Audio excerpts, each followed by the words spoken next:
Good evening, Broncos country. Let's give it a moment for the stream to breathe. Make sure we have everyone included for our conversation tonight. It's going to be a good convo night. All right, and looks like we are good. Welcome everyone to another installment of the Orange and Blue View. I am one of your hosts, Ron White. On that side of me, my partner in crime, you know him, you love him, as Dylan Von Arts. Dylan, how are you doing today on this nice Saturday? Doing great. I got a nap in today, so I'm feeling a little more spry, got a little more energy, but just excited to talk Broncos on another Saturday night. Yeah, we were talking in the back. Yeah, no nap for me. I ended up kind of, it was a busy day today and ended up catching some of the game. But we're here to talk Broncos and rookie minicamp time, which has been exciting. Here to break down a few um, tidbits we've heard from minicamp and kind of look at some of these position battles that we're anticipating to come up with some of these key groups. But before we get into the conversation, we want to say see who's all in the chat and kind of say, hey, what's up to a few folks. Let's see who do we have here. Got C Chain coming in. Thank you, C Chain. Says, sup, Broncos. Happy Saturday evening. Happy Saturday evening to you as well. Thank you for coming in. Follows it up with, let's go, Bo Nix. Yes. Let's go, Bo Nix, the new shiny toy. Everything, again, from what I've heard and from what I've seen so far, so good. But again, we'll get into that here a little bit shortly. But yep, we're wishing the new shiny toy under center the best for sure. Thank you, C Chang. And then we got Adam Strange coming in. What's up, Bronco Maniacs? Yes. Hi, Adam. Thank you for joining the chat, my man. We appreciate it. All right, let's see who else we have coming in. We got the Papa Bear, David McElrath. Thank you, sir, for coming in. This chat, we appreciate it. He says, good evening, Broncos country. Hashtag Bo knows. Hashtag Nick 46. Yes. Yes. Again, I love those hashtags. Thank you. And again, good evening to you as well. If you got any questions or comments, man, feel free to put them in the chat. We always appreciate you coming in. All right. And then we got Daniel Berry Sports Highlights. Thank you for coming in. Hey, everyone. Happy Saturday. Happy Saturday to you as well. Thank you, thank you, thank you, Daniel. And then let's see who else. Got Roy Osborne coming in. Thank you, Roy, from Facebook. Says, happy Saturday, Ron and Dylan. Heard and saw some good things from camp. Yes. Yes, Roy. So as I alluded to earlier, good things, Roy and Dylan, that I've seen from camp. Um, we could start with Bo Nix, obviously. So I know there was a lot of under center work that was performed in camp. Because I know that was kind of maybe one of the questions when it comes to him. I know with Oregon, he's very comfortable under the shotgun. So I know they kind of focused on a lot of under center work, but I from what I heard, that work went well. Obviously, you saw or heard about the accuracy. The accuracy was on full display, especially those down the field throws. I think I heard that he hit up just about every receiver down there in full control, full command of the offense, and the arm strength was not a concern. And also, I heard, in the huddle, just how he commanded the huddle, Dylan. Like he was just that leadership, those leadership skills were on display as well in the huddle and kind of diagnosing the plays and telling the guys where to beat certain plays. So I would say again, I know it's still early in the process, and there were no pads, obviously, but you could only be encouraged by what you've seen and or heard today from the first showing of the rookie quarterback from camp? Yeah, I mean, obviously no pads, but it's nice to see him in those new helmets. I really like that matte blue. Not so much Yeah. the arrow on the back, but it's just nice. And obviously, yeah, like you mentioned, they're just thrown against air right now, but it's still exciting, right? We got a first round quarterback for the first time since that dreaded Paxton Lynch pick back in 2016. So I think just having that new young quarterback is just revitalizing the fan base as a whole, and that connection with Troy Franklin, obviously against air, but still that we'll be seeing that quite a bit. I think this coming season. Yes, that connection with Franklin, it's you're going to hear that a lot. It's it's going to be so lovely to hear, and it's so good that they already have that chemistry coming out of Oregon. That goes a long way, and now to be playing together again in the NFL, it's just so exciting. But yeah, I like what I've seen today, and only it only goes up from here. At least how I that's how I phrase things. It only Right. goes up from here. Mm-hmm. Let's see. Let's see who else we have. Got Adam Strange coming in with a comment here. Thank you, Adam. Um, have you heard any of the salty comments on other Bronco podcasts that say Bo is way overrated? Yeah, I mean it's podcast. It's still that actually still even in the media. The NFL media, those analysts, some are still saying. I think you, Dylan and Adam, you like the fit with Peyton. You get that a Mm-hmm. lot from the NFL. I think they think that Bo Nix will do well because he's with Sean Payton. Now, if he were with someone outside of Peyton, I think you might be hearing, kind of a little more of those rumblings, a little bit more of he's overrated. He should have never been a first rounder. And again, you're still getting some of that. That's still being talked about in media circles. But Adam, that they always think that. It goes back to the type of offense that they ran in Oregon. A lot of the short, quick passes, short, quick stuff, and a lot of people just still don't deem Bo Nix being a first round pick. A lot of them don't see the ability there, and they don't see the flashes. But you have to go on, and this is where I trust Sean Payton. You have to go on some of those fundamentals of processing, of accuracy. And I'm again, we saw it today. We've seen it so far in camp. And so you have to go on that. And the guy is doing a phenomenal job, at least thus far.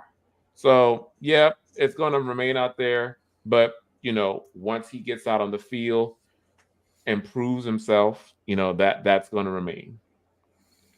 Yeah, I can't speak for any other Bronco podcasts in particular because I'm not sure I've seen too much hate on that side of things. But like you mentioned, Ron, the national media is still panning this pick, mostly because they want to stick with their evaluations pre-draft that he wasn't a first round pick, and whether they like the fit or not, they don't love the fact that he was taken at 12, and regardless of how well he fits with the team. And it people just aren't who aren't close enough to the team like we are. Just they see Knicks and they're like, oh, it seems like more of a like Sean Payton didn't want to use the word boring today. He said I saw one of his quotes. But he's just efficient. He's not super flash. I mean, there's some flash there, but he's not overall like a super flashy quarterback. And I think that's people knock him for that. And I just don't understand it. If Sean Payton's willing to stake his career and his legacy on this quarterback, then I don't really care what those national pundits have to say. Yeah, and again, yeah, you're right on that, Adam. I haven't heard any, and I just was kind of looking at your rereading your question here about the Broncos specific podcast. I haven't heard any yet Broncos specific podcasts at all say that Bo Nix is overrated. Um, everyone everyone within the Broncos stratosphere likes him, and they like the fit, they like what Bo Nix can bring, um, and I think it's going to be well. But yeah, again, we'll see what happens. Speaking of what's not overrated, it's time to present our presenting sponsor, which is AG1. So we're all getting older. The older I get, the more seriously I know I have to take care of my health, my diet, my nutrition. And then here comes AG1 to support that. No matter what you do for a living, it can become all too convenient to rely on your Red Bull, your coffee, your 5 hour energy for any type of, focus or extra boost. But that's not great for your body, especially your blood pressure. And there's always that dreaded crash at the end. But with AG1, you get the sustained energy. So I'm not reaching for another cup of coffee in the afternoon. In addition, I can't stand swallowing those big multivitamins. And we all know how crucially important it is to take care of your gut health when it comes to probiotics. AG1 checks all three of those boxes, and it does so in an impressive, life altering fashion. Focus, energy, nutrition, and gut health all in one delicious smoothie. AG1 is some next level stuff. AG1 is a supplement I trust to support my whole body health and help me feel my best. If you want to take ownership of your health, it starts with AG1. Try AG1 and get a free 1 year supply of vitamin D3K2 and 5 free AG1 travel packs when you first subscribe. Go to drinkag1.com/huddle. That's drinkag1.com/huddle. Check it out, folks. All right. Let's see. Thank you. Thank you. I want to grab Phil McLaughlin here. Thank you, Phil, coming in from Facebook. We appreciate you, my guy. Says, good afternoon, Ron and Dylan. Have all our drafted players signed? I've heard I heard two have not. Hashtag Buckham, hashtag MHH for life, hashtag Broncos for life. Have they all signed, Dylan? I believe Jonah Ellis hasn't signed. There's some injury thing there. Okay. And I don't know if Troy Franklin has yet. Okay. I know I've seen the rest of the class, but those two in particular, I believe, have not signed yet. Okay, so just those two then. Okay. So yeah, Phil, I guess it's just those two, but yeah, the remainder has. I know most have. I just wasn't sure of the number, but yeah, just those two. Thanks, Phil, for that question. Appreciate it. All right, so before we get into some more of your questions and comments, we want to talk about some of these top position battles that we anticipate. So the first one on my list is the number 2 corner. Who is going to be alongside of the great Patrick Surtain II? Of course, we have Levi Wallace that just signed. We have Damari Mathis, and then we have Riley Moss. So we all know of Damari Mathis's struggles last year. They were on full display. And, that's why, I thought that was probably part of the reason why they drafted a Riley Moss for that. And we'd have Levi Wallace coming in just kind of for insurance, just in case something doesn't work out. But Dylan, I'm wanting to see. I think with Levi Wallace, we kind of know what we're getting. I'm really more interested in the Damari Mathis and Riley Moss battle. And can Mathis bounce back? Can we get anything as we did, like maybe that first season? Because I know he did start off a little shaky with his rookie season, but he actually bounced back in a good way. And so can we get any of that back? And with Riley Moss, it's like I want to see him more. I want to see, wrong. I want to see him on the field. I want to see what he can do. So it's just going to be interesting to see kind of how that battle shakes up. Um, and again, only time will tell. But I'm almost thinking, Dylan, that it's probably because they want to go with the safe option, and I don't think they can count on Damari Mathis. I think they're still a little hesitant with Riley Moss, that you might see Levi Wallace be there as your number 2 corner. Yeah, it's interesting looking at this room. Personally, I feel Damari Mathis might be the odd man out. I mean, like you said, they brought in Levi Wallace. They traded up for Riley Moss. I'm sure they're going to want to get him on this field sooner rather than later, especially after not using him at all last season. Thank you, Vance Joseph. And then they go and draft Chris Abrams-Drain, who's also another very quality corner. Despite his size, he's very scrappy and can hang in coverage pretty well. If Mathis doesn't show out in camp, I think he could be kicking rocks here pretty quick. It's just there's a lot of talent, and in terms of who's going to be cornerback 2, I think Riley Moss gets that nod maybe to start. We'll see how camp progresses and whatnot, because I do like the addition of Levi Wallace, although he hasn't been particularly great. He has a lot of production in terms of taking the ball away. It just depends on who Vance Joseph views as that second guy, and I have a hard time seeing Mathis in that role, especially after getting replaced by a street free agent last year. It's just that's pretty demoralizing. Yeah, and I think again, I'm thinking maybe to start. It would have been so good to see Moss, start a little bit more near the middle to end of last year to really He's an unknown. He's just an unknown, and I think that's where they're going to rely on that experience, that veteran option in Wallace to start, just because that's still unknown. But again, who knows how these battles shake out? Moss may come out there and live up to his draft status and prove us all wrong and take that next step. But again, there has to be a reason why they didn't bring him into the fold as much as they did last year.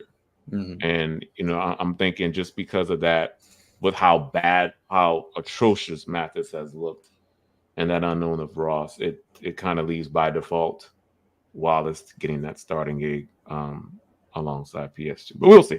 We'll see how it shakes out. All right. Let's see here.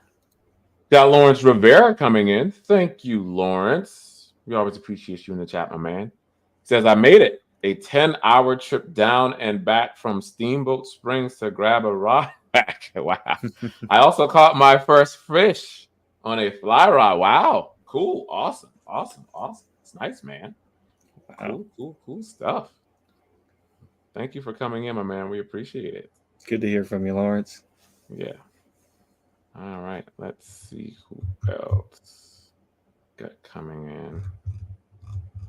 We got DTR coming in. Thank you, DTR, for coming to chat. We appreciate it. It says, evening, Ron and Dylan. I'm excited for this team as a whole. And I think having battles at any position is a sign of growth for this team. Hashtag Bo knows. Hashtag Knicks for 6. Yeah, I agree. It kind of implies a few things, DTR. Yeah, you're right. Not only growth, development for the players and for the teams, but you're also, in a way, it's saying bye to the old. I look at it as goodbye to the old, hello to the new. Where it's kind of time for the young folks to come in and see, we can see more of that athleticism and quickness and give them that opportunity to shine. So I'm excited. I love these battles, especially with some of these spots on the roster, like again, like your number 3 tight end, your number 2 corner, even the running back, which we'll probably get into here shortly. It's going to be interesting. It's fascinating. But yeah, your comment, I definitely agree with. And it'll be interesting to see, especially um, a few of these key positions, how it all shakes out in camp for sure. Yeah, thanks for popping in, DTR. We so much appreciate that. Uh, yeah, I mean, in this injection of new and young talent is only going to make this team better. And Sean Payton's getting more of his guys in, whether it's through free agency, trade, and through the draft. It's going to be more and more his team. And you're going to see those guys possibly push out some of the guys who were from previous coaching regimes. So it's only a good thing for this team, and I'm excited to see who steps up and who gets stepped on. Yeah, definitely. Thank you, DTR, for that comment. Much appreciated, my man. All right, let's see. Got Keith Brugman coming in. Thank you, Keith. Says top battle: Marvin Mims, 3rd-round pick, and Troy Franklin, wide receiver that dropped and was taken top of the 4th. What are your thoughts on that one, Dylan? It's interesting. I actually just put out an article and I was predicting like the top offensive stat leaders, and I had Mims leading in yards, but Franklin leading in touchdowns. I it's interesting because in that article I mentioned I'm not sure Sutton's going to be here or for how long. So I could see Mims stepping up into that one spot, and you could see both these guys on the field at the same time. And who wouldn't love that? Both explosive receivers. And it's something that Denver's been starved of for years. And like Sean Payton mentioned earlier, and I believe it was at the combine, that Jerry Jeudy was in the role that Marvin Mims fit. So now that he's gone, Mims is going to have every opportunity to, steal the spotlight and be that top dog on this team. Yeah, I like this one, Keith. This is interesting. The wide receiver battle is definitely one. We that's not really talked about, or at least I haven't really talked much about it. Um, I I like your prediction, Dylan, as far as leading touchdowns, Franklin. Um, Mims with more yards. That actually does make sense. But I think we may disagree a bit on Sutton. I think now I can maybe see him being dealt at the trade deadline, Yeah. possibly, depending on how the season. Because I still think you need some sort of. Now you do have Josh Reynolds. I get it. You do have Josh Reynolds there as well. But I just feel as though I don't know. Sutton is still. I mean, he knows Denver. He knows the Broncos. He's already been in Peyton's system, Mm-hmm. and I think having a guy like Sutton only helps Bo Nix. Granted, I get Franklin still. Franklin's there, but I think with the speed of the NFL, and I think how Sutton's able to just come down with those 80-20 balls. I think that can only be an asset for Bo Nix. So I would say, yeah, I still think Sutton is one. Mm-hmm. Marvin Mims, yep, you're two. Uh, well, maybe him, maybe just Reynolds as well. I don't know how Yeah. they maybe want to shake that out. And then yeah, maybe Troy Franklin coming in for that 3rd or 4th. I could definitely see that for sure. Um, but yeah, I think it's interesting, Keith. This battle. I think with them, I don't think it's going to be again too much. Um, I think of a battle per se. I just think it's going to be more some of these other ones. Like I think with Mims and Franklin, you're fine, but you have your Brendan Johnson and you have your Jalen Virgil. It's like, where do they fit in? I think that's kind of what I'm more curious about as camp progresses. Jalen Virgil coming off of that injury. Mhm. Um, so I think I'm more interested to kind of see what those battles look like as opposed to Mims and Franklin. Yeah, and I think the Sutton thing we'll know sooner rather than later, depending on uh, when he shows up to camp once training camp starts, and if he still have gripes there, or you hear more about contract talks. It'll be interesting to see. I did see a few clips of Vele today, Von Vele. Mm-hmm. Apparently, he was looking real smooth for a big man, and It was. it's funny seeing another Utah receiver wear that 81. But I always think it's Tim Patrick, but apparently he's looking pretty good. Obviously, he's a little older of a prospect, but Sean Payton spoke pretty highly of him today. So there's a lot of possibilities for this team, and it's going to be a true battle, like you said. There's typically going to be 3 wide receivers on the field anyway, so Mm-hmm. like that fourth guy is probably pretty secure. Everything behind that's going to be a battle, and Yeah. I'm interested to see how that's going to shake out. Yeah. Yeah. But great comment, Keely. It does kind of make you think about um, the wide receiver depth, like especially those that come after your Franklin and your Mims. Like, how does that shake out? But again, we'll see here in camp.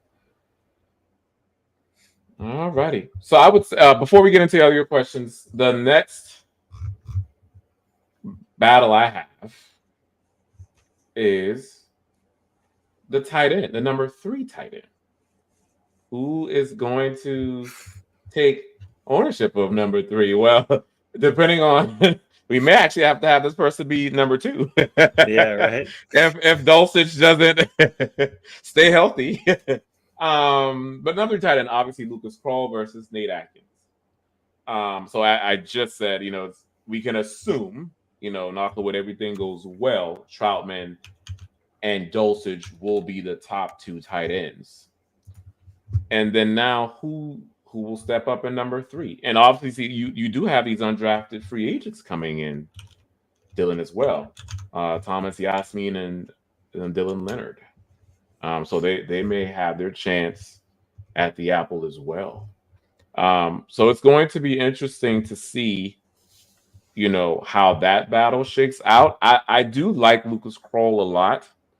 Mm-hmm. Um, I think it was the Chargers game last year, where he really did come in and made some big time catches.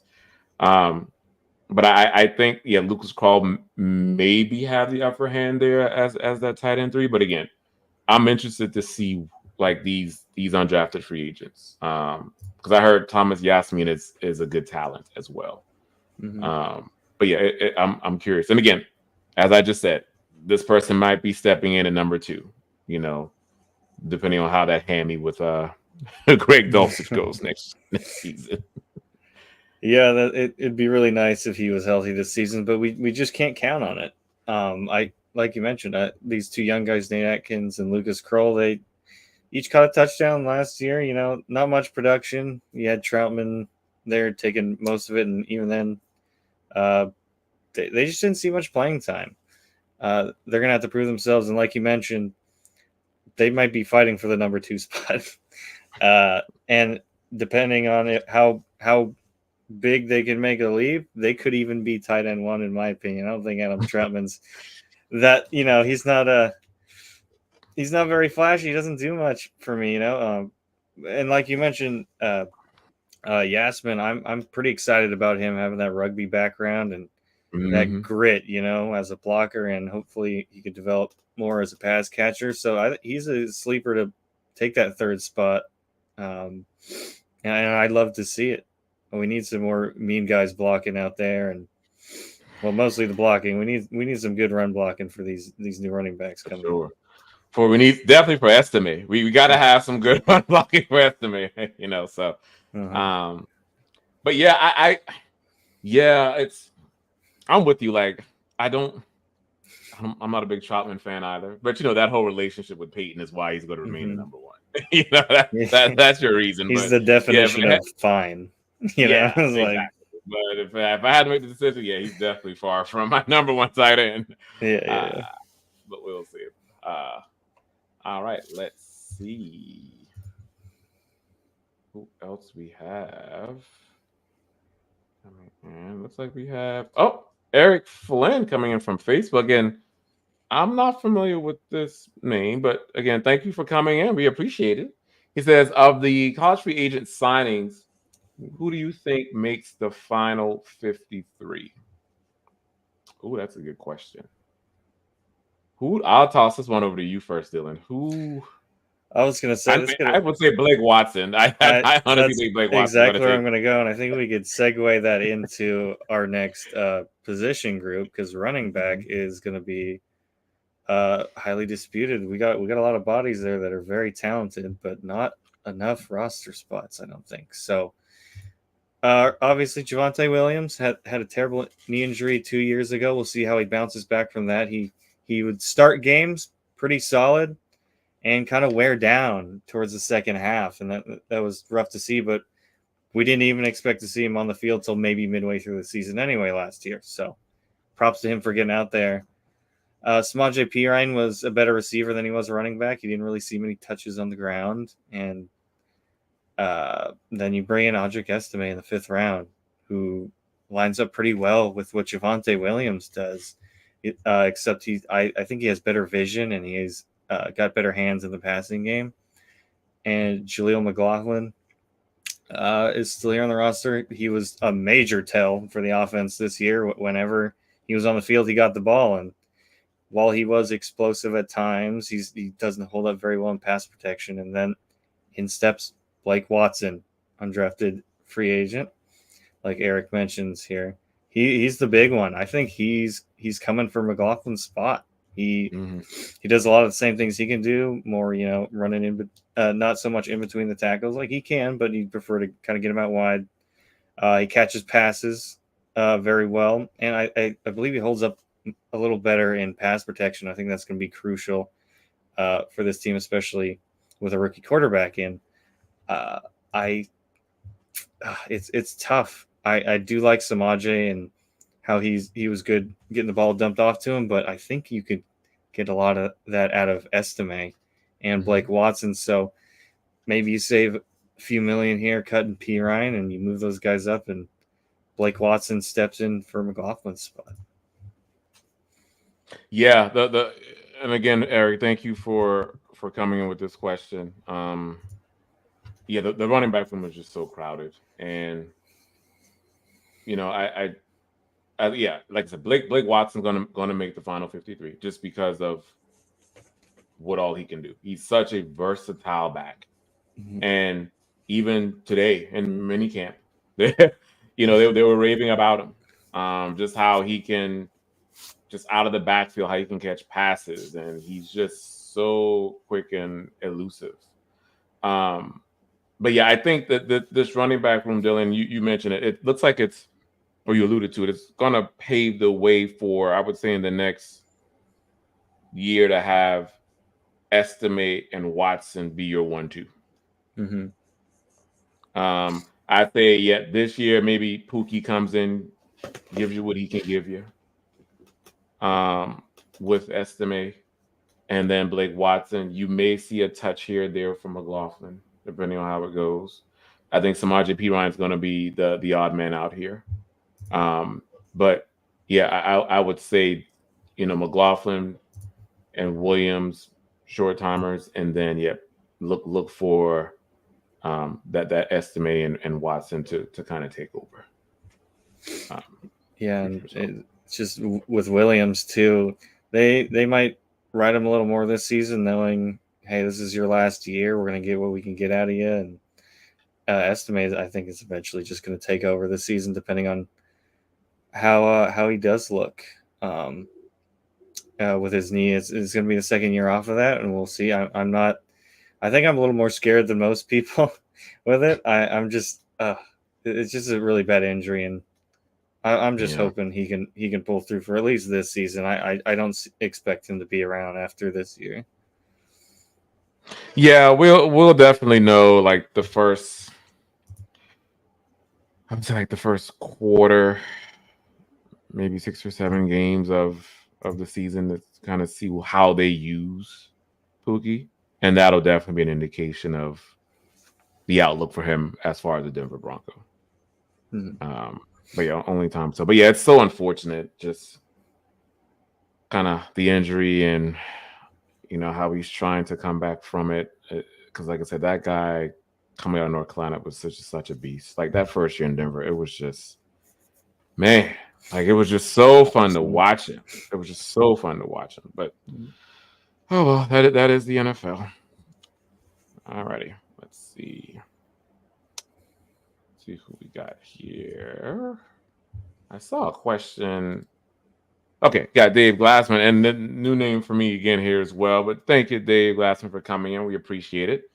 Says I will put real money on the Broncos being above 500 this season, and I'm strongly considering betting the Broncos to win the division. Wow, Whoa. wow, that's that's very optimistic there, Dave. But I like it. I like it. I like it a lot. We'll see. Now again, you know, Dylan and I, Dave have floated the idea around that if this team can mimic what the Texans did last year. Okay, well, the Texans won the division, Mhm. but we still have that beast in Kansas City that we still have to deal with. But if if the Broncos can string along some games, get to a 10-7, get to an 11-6, and be on pace for a wild card, I think that's really all we're asking is if they can get to a winning season and be in that playoff hunt consistently as the season comes to a close, and be a 6 or 7 seed, I think that's a big improvement. It's a huge improvement. Okay, we haven't been to the playoffs since Super Bowl year, so Mhm. it would definitely be good. And again, we'll see what happens. I still think, David, that I still think the Broncos are a year or two away. Again, that's just what I'm seeing. That they still, again, the draft was phenomenal, and I am very encouraged with the Bo Nix selection.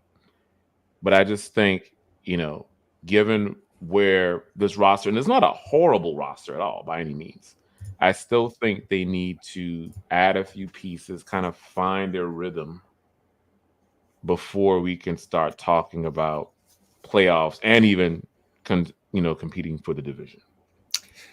Yeah, you gotta crawl before you walk and walk before you run. And I think right now we're crawling, but I think we're gonna start to see by season's end where if we can start walking and then we can run in 2025. I think I mentioned last week this is going to be a building year. It's going to be a learning year for Bo Nix and the rest of the team.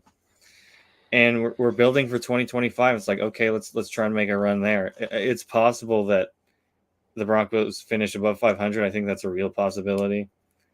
Um, I wouldn't bet on them taking the division though, personally. Just with you got Mahomes and Andy Reid, defending Super Bowl champs, can never until you knock them off. I'll believe it when I see it, and not just beat them in a game. I want like take the division. You have to prove that. And then you have Harbaugh coming in, coaching the Chargers now, Mhm. and he's really going to test that run defense that's been so terrible here for the last couple of years because that's just his style of ball, and it's a tough division, man. And even though the Raiders don't really have a quarterback, Minshew's fine, he's okay, but they have Well, weapons everywhere on the offense, so it's tough. Yeah, I don't see them winning the division this year, but I think they'll be much more competitive than they have been in years past. Especially, I think the offense in particular has improved a lot, despite going from Russell Wilson to a rookie quarterback. yeah, and they can still get to like a 9-8 or a 10-7 and maybe not even make the playoffs, right? Just because Mhm. the AFC is so stacked. The AFC is highly competitive. Mhm. But again, getting a winning record, to your point, Dylan, crawl before you walk. If the Broncos can get above 500 this year, I mean, that's an improvement in itself. um, but again, David, only time will tell. But I love your optimism, my guy. I really do, and hopefully, the Broncos will get to their winning ways in the near future. All right. And then DTR here calls Dave. I call my shot at 10-7. Yeah. So right. That's kind of where I'm wanting. Again, if we can get to that, I think a lot of Broncos fans will be Definitely. happy. Let's see who else we have. I want to grab, looks like, oh, Phil here. Phil McLaughlin. Okay, guys. Oh, he helped him another try again. Mhm. Okay. Name one position that must be improved on and one position that is improved as of today. I'll let you take this one first, Dylan. One that must be improved on. We talked about it a little bit, but tight end. We can't even say for sure if Troutman's. I mean, on paper he's the number one, and he might end up being, but we don't know anything about the rest of the room. Dulcich can't stay healthy, and then there's 3 to 4 young guys who are unproven. And I would have loved to take a tight end in the draft. Didn't shake out that way. But I think that's the room that is hurting, especially on offense. Uh, it's just there's just no. I don't need a superstar necessarily, but give me something, man. It's gonna be rough, I think, this season for the tight end position. But who knows? Maybe with Bo Nix and how quick he gets the ball out, maybe you dump it off to tight ends a little more often than we are used to seeing. And one that is improved as of today. Easy answer is quarterback. I know Russell Wilson is, I don't even know if he's Hall of Fame anymore at this point. Just seeing these last 2 seasons and just all the stuff that's coming out, like uh, cutting down play calls to 2 words. If that report's Mm-hmm. true, like that's insane. But I think just but even Russell Wilson aside, just Bo Nix and how he fits with Sean Payton is going to be huge, and I think he'll run Payton's system much better than Russell did. So I think that's just an immediate upgrade. Maybe the easy answer, but I'm going to take that. I mean, yeah. Well, yeah, it is the obvious answer, but it needed to. So yeah. Improved on. So the one position that must be improved on. I'm going to say, and I like Alex Singleton. I do. I really do. I'm going to say inside linebacker. For me, I just, and again, I know, you don't, I know the league's kind of going away from those in a way, but a special place in my heart. And I also think Luke likes inside linebackers as well still. So I Yeah. still am a big inside linebacker guy. And I Mhm. think with today's game, you obviously need to be a little bit better in coverage. And that's where the Broncos struggle at the inside linebacker position in coverage. Like the Broncos Mhm. can't cover a tight end to save their lives. So a part of me, Dylan, is just thinking about the matchups against the Raiders when they're trying to cover Brock Bowers. And it's just like, man, like I was like, So I would say that can be proved upon. Hopefully, you know, with a Cody Barton or a Drew Sanders, that might, but again, we can't we can't rely on that. Um, Position that was improved as of today, wide receiver, just with Troy Franklin and Belair.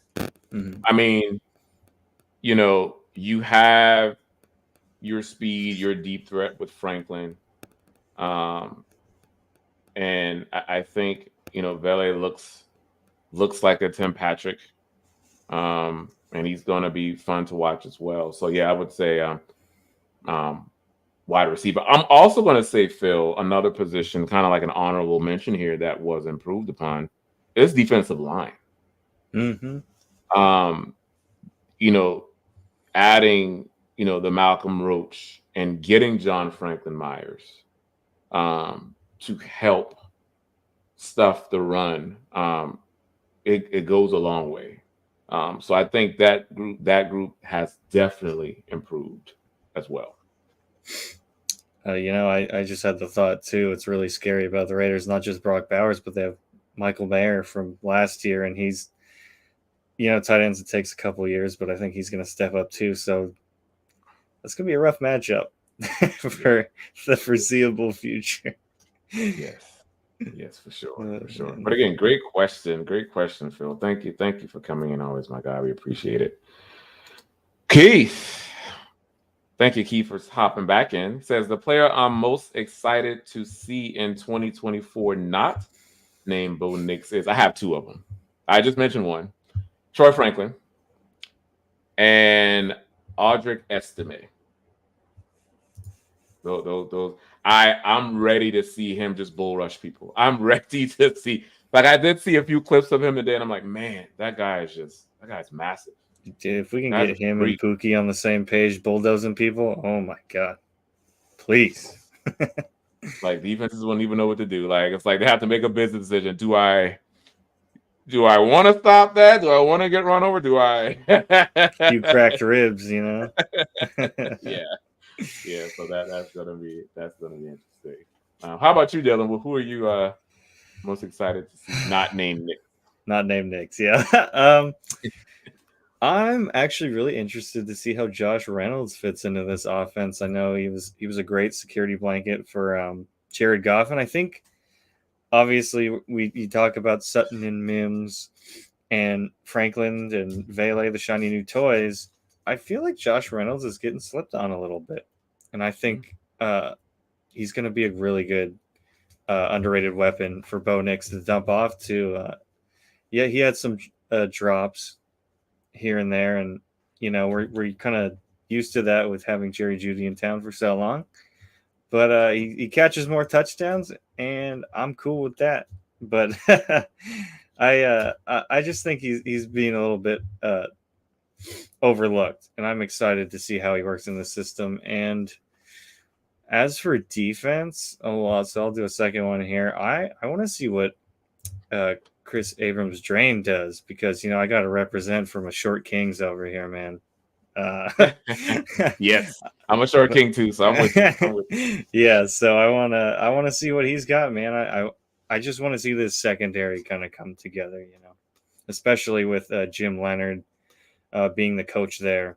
He's you. very creative, especially when he was in college. So it'll be interesting to see what he does with some of these young guys, but Drain in particular. Yeah, yeah, yeah.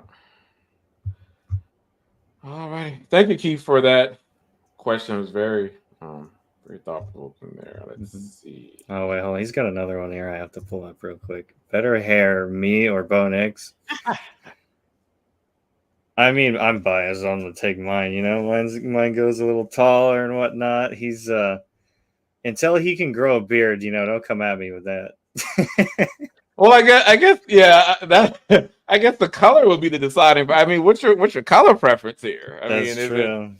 is it the dark? Do you like the dark? Do you like the light? What are you feeling? Like, I guess He's that he's that's got kind of he's got yeah. kind of a boyish face too. And honestly, if I shave, I never like shave completely down anymore. I probably look about 16 years old. So that's what this is like my makeup. That's funny. That's funny. Thank you, Keith, for coming in. All righty. Let's see who else we have. We got Big Mel is a mile high coming in. Thank you. Says O line is a concern. I, it, Depth maybe. Depth, and I would say they're too there are two spots on the O line that maybe you give you a little cause for pause. I mean, think about the O line last year. It was great last year, but now you do have Mhm. a new starting center. Yep. And probably going to be Forsyth. That's what it's looking like. And then Mike McGlinchey is still can be problematic as well. Yeah, So definitely. I think from that perspective, Big Mel, yes. Um, it could definitely be concerning. Hopefully, Mike McGlinchey can get it together. And Forsyth coming in the fold, there are going to be some growing pains. Now, it does help that he played with Knicks at Oregon, so that connection is there, just like with him, Knicks and Franklin. So that should help with the learning curve for Forsyth.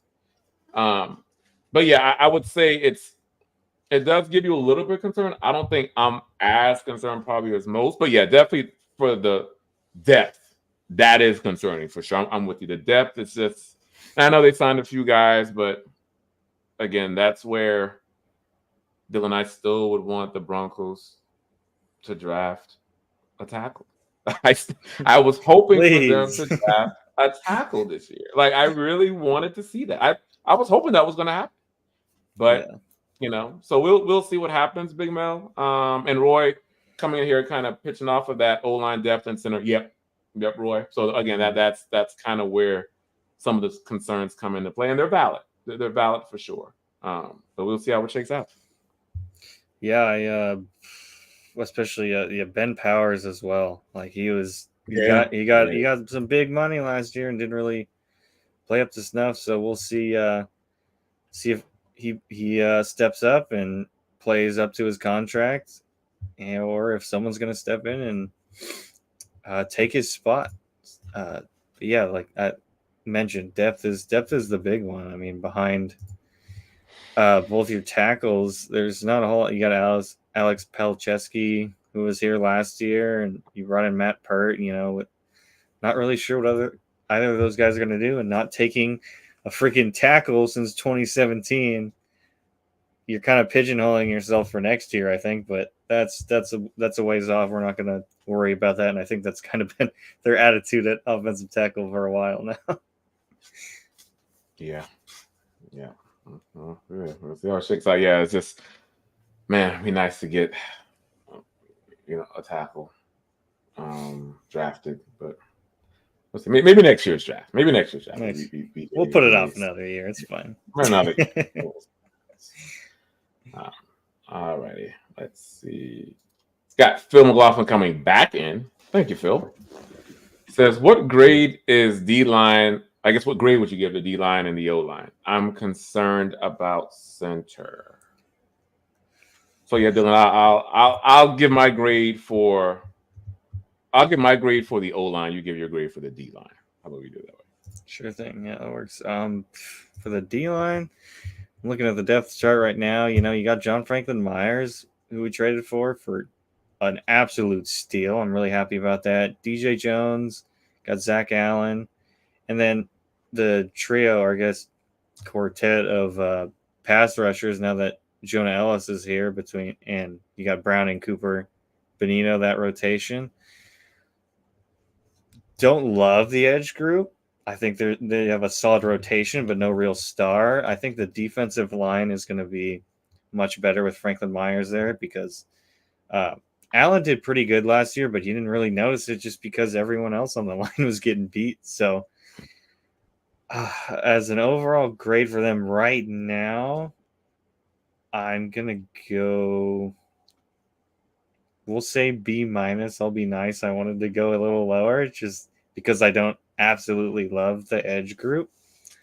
But yeah, we'll stick with a solid B minus for now. Okay, I think that's fair.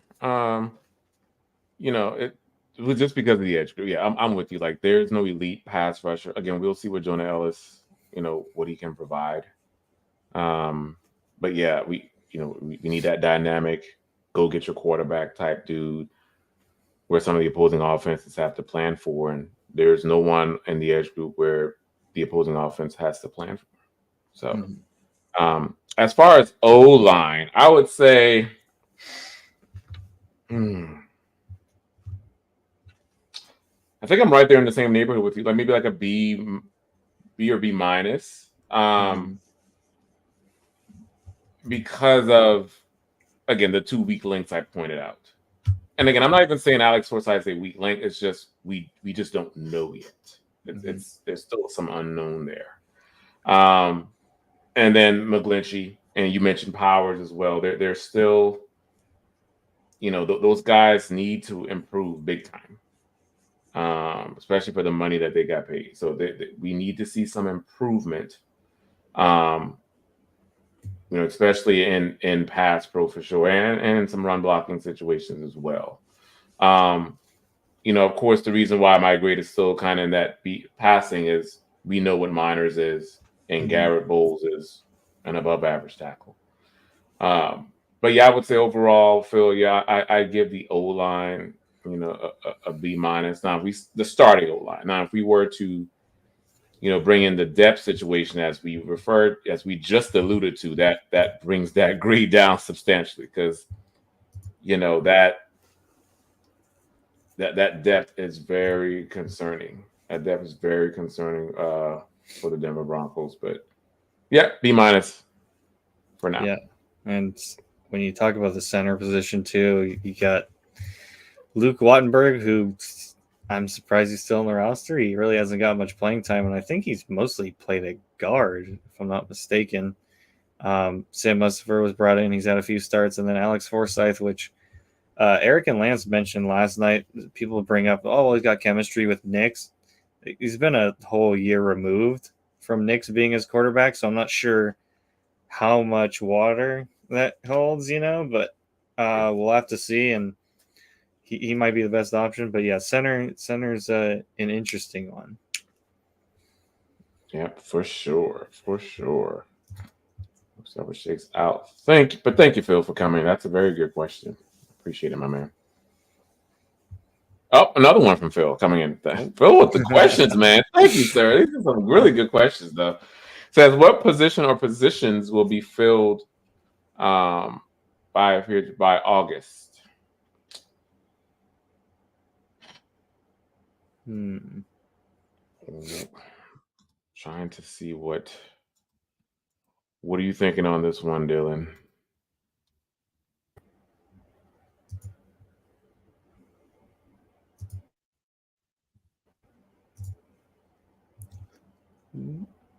What are you thinking on this one, Dylan? Oh, I think I cut out here for a second. Yes. Okay, here. What position? Hopefully another addition to the tight end room. I'm not particularly sure which free agents are out there. I'll take a look here, but like I mentioned before, it's been pretty rough for the tight end room. No real stars. No one, not even at a level where you would be like, oh, that guy's great, or that guy's could maybe be in Pro Bowl contention. I'm hoping they add someone there. Maybe. Let me look here. Free agents not looking great. Yeah, they're not many. Yeah, they're not many out here. I mean, looking at some of the free agents out here, and with the depth chart as it stands, I mean, Mm-hmm. I maybe another body on the defensive line, perhaps. Um, and again, yeah, I'm looking as far as anyone on offensive line. Yeah, there's really nobody here. Yeah, I'm looking at So tight yeah, I ends would. too. It's Yeah, maybe older. tight end. Yeah, tight. There's probably some older tight ends I Mercedes see. Lewis is still up there at 39. Oh Yeah. my So god. yeah, I would say Phil. Yeah, tight end is maybe one that they may fill via free agency by August. Maybe someone else on the defensive line, if if someone else check out in camp, they maybe add someone later on the defensive line.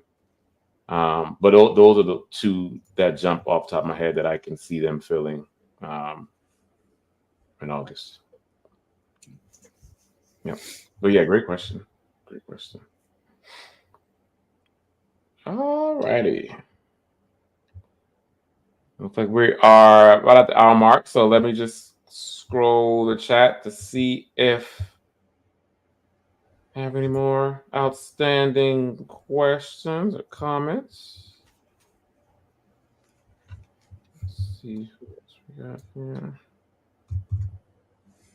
I think that's all. I think we got everyone. All right, guys. Well, that wraps it up for tonight. Thank you, everyone, for joining us. We appreciate the time. Dylan, this hour always goes by so quickly.